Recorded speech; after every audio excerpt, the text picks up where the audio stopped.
তোমাকে ভুলি আমি কেমন করে, খেয়ে না খেয়ে দিন প্রচারের কাজে, খেয়ে না খেয়ে দিন প্রচারের কাজে নিজেকে দিয়ে সবিলিয়ে।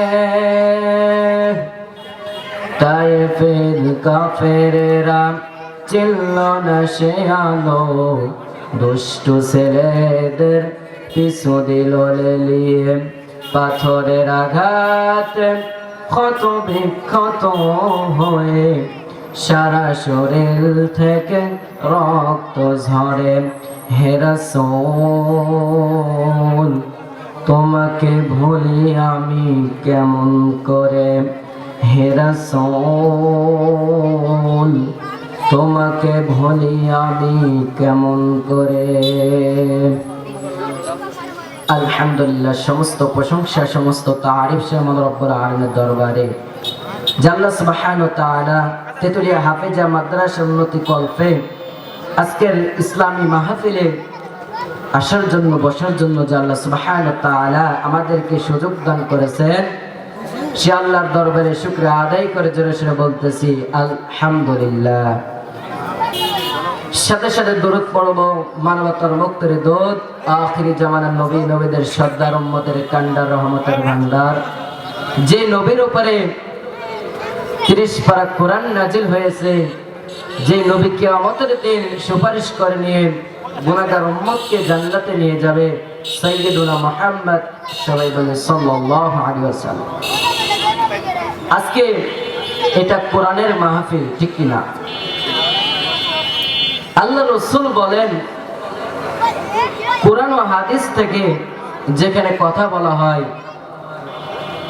সেটা একটা বাগান হতে পারে, সেটা একটা মাঠ হতে পারে, অথবা একটা ঘর হতে পারে। আল্লাহ রাসূল বলেন ওই জায়গাটা মাঠ থাকে না, ওই জায়গাটা জান্নাতের বাগান হয়ে যায়। বলি সুবহানাল্লাহ। তাহলে আমরা কার ভিতর আছি? জান্নাতের বাগানের ভিতরে। এই বাগানের ভিতরে সবাই কি জান্নাতে যেতে পারবে? পারবে না। আজকে মাহফিলের আয়োজন করা হয়েছে, কোরআনের কথা বলা হচ্ছে, কিন্তু মঞ্চের সামনে কোরআনের পাখি ছাড়া একটাও লোক না। আজকে আমরা কোরআনের সম্মান দিতে জানি না, কোরআনকে সম্মান করতে জানি না, কিন্তু এই কোরআনটা আমাদের কাছে কিভাবে আসলো এটা জানার দরকার আছে না নাই? আজকে কোরআনের মাহফিল, কোরআন থেকে কথা হবে ইনশাআল্লাহ। আজকের মাহফিলের প্রধান বক্তা শহীদ আল্লামা দেলোয়ার হোসেন সাঈদীর পুত্র আলহাজ মাওলানা মাসুদ সাঈদী, মাননীয় সংসদ সদস্য পিরোজপুর। আল্লাহ পাক আল্লাহর এই গোলামকে বেঁচে থাকা পর্যন্ত দিনের দাওয়াত দিতে পারে, সে তৌফিক দান করে, সবাই বলে আমিন। এরপরে দ্বিতীয় আলোচক আলহাজ মাওলানা রুহুল আমিন রাজশাহী। আল্লাহ পাক আল্লাহর এই গোলামকে দ্বীনের দাঈ ইলাল্লাহ, দ্বীনের খেদমত করতে পারে, সে তৌফিক আল্লাহ তাকে দান করে, সবাই বলি আমিন।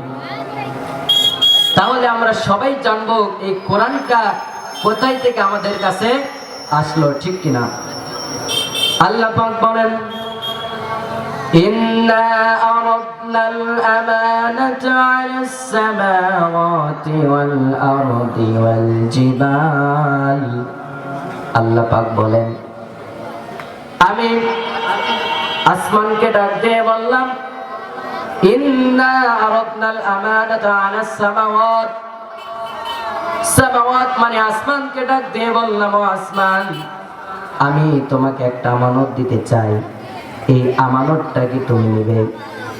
আসমান ডাক দিয়ে বলল ওগো আল্লাহ, আপনি বড়, আপনি আমি আসমানকে সৃষ্টি করেছেন, আজকে আপনি আমাকে আমানত দিতে চাচ্ছেন, এই আমানতটা আমি আসমান রক্ষা করতে পারবো না কি জানি না। আল্লাহ আজকে আমি এই আমানতটা নিতে পারবো না। বলি সুবহানাল্লাহ। আল্লাহ পাক আবারও জিজ্ঞাসা করলেন, ও আসমান, আমি তোমাকে একটা আমানত দিতে চাই, এই আমানতটা কি তুমি নিবে? আসমান আবারও ডাক দিয়ে বলল, আল্লাহ তুমি বড়, আমি আপনার আমানতটা রক্ষা করতে পারবো না, আল্লাহ আপনি অন্য কাউকে দেন। এবার আল্লাহ আবার জিজ্ঞাসা করলেন, ও আসমান, শেষবারের মতন তোমাকে জিজ্ঞাসা করতেছি, আমি তোমাকে একটা আমানত দিতে চাই, এই আমানতটা কি তুমি নিবে? আসমান আবারও ডাক দিয়ে বলো, ও আল্লাহ, আপনার আমানত আমি রক্ষা করতে পারবো না, আপনি জমিনকে দেন। আল্লাহ পাক রব্বুল আলামিন এবার জমিনকে ডাক দিয়ে বলো, জমিন, আমি তোমাকে একটা আমানত দিতে চাই, এই আমানতটা কি তুমি নিবে? জমিন ডাক দিয়ে বলো, আল্লাহ আপনি বড়, আপনার আমানত বড় হবে। আসমান আমানত নিতে চাইল না, অস্বীকার করলো, আমি জমিনের চাইতে আসমান বড়। ওগো আল্লাহ, আসমান নিতে চাইল না, আমি জমিন তোমার আমানতটা নিতে পারবো না। আল্লাহ আবার জিজ্ঞাসা করলো, জমিন, তোমাকে আমি আমানত দিতে চাই, তুমি কি নিবে? আসমান আবার ডাক দিয়ে বলেন, ও আল্লাহ, আপনি যে আমানতটা দিবেন, এই আমানতটা আমি রক্ষা করতে পারবো না। আল্লাহ তাআলা, আপনি আমি জমিনকে না দিয়ে পাহাড়কে দেন। আল্লাহ পাক পাহাড় পর্বতকে ডাক দিয়ে বললেন, ও পর্বতগুলো, আমি তোমাদেরকে একটা আমানত দিতে চাই, এই আমানতটা কি তোমরা নিবে? এবার পাহাড়েরা ডাক দিয়ে বলো, আল্লাহ আপনি বড়, আপনার আমানত বড়। এরপরে আসমান বড়, তার চাইতে ছোট জমিন, তার চাইতে ছোট আমরা পাহাড়। আল্লাহ তাআলা তারা অস্বীকার করলো, তারা এই আমানতটা নিতে চাইল না। আমি সাধারণ পাহাড় হয়ে তোমার আমানতটা রক্ষা করতে পারবো না। আল্লাহ পাক আবারও জিজ্ঞাসা করলেন, ও পাহাড়, তোমাকে আমানত দিতে চাই, তুমি কি নিবে? পাহাড় আবার উত্তর দিলেন, ও আল্লাহ, আমি আপনার আমানতটা রক্ষা করতে পারবো না, আমি আপনার আমানতটা নিতে পারবো না, আল্লাহ আপনি অন্য কাউকে দেন। আল্লাহ পাক এবার বলেন, ইন্নাহু কানা যালুমান জাহুলা। আল্লাহ পাক এবার মানুষদেরকে ডাক দিয়ে বলেন, ও দুনিয়ার মানুষেরা, আমি তোমাদেরকে একটা আমানত দিতে চাই, তোমরা কি নিবে? মানুষেরা সঙ্গে সঙ্গে বলল, আল্লাহ আমরা আপনার আমানতটা নিতে রাজি আছি। বলি সুবহানাল্লাহ। সে মানুষ আমি আপনি, ঠিক কিনা? এই কোরআনের আমানত সর্বপ্রথম কাকে দিতে চাইলেন? আসমানকে। আসমান অস্বীকার করলো, কারণ জানে আল্লাহর আমানতটা আমি রক্ষা করতে পারবো না। এরপরে জমিনকে বলল, জমিনে বলল, না আল্লাহ আপনার আমানত আমি রক্ষা করতে পারবো না। পাহাড়ও অস্বীকার করলো, আল্লাহ না, আপনি বড়, আপনার আমানতও বড় হবে, এই আমানত রক্ষা করার মতন আমার তাওফিক শক্তি করাটাই নেই। কিন্তু আমরা মানুষ এই আমানতটা নিয়ে নিলাম। এখন আসেন, কোরআনটা আমানত নিয়েছি, আল্লাহ নবীর উপরে গোটা 30 পারা কোরআন নাযিল করেছেন।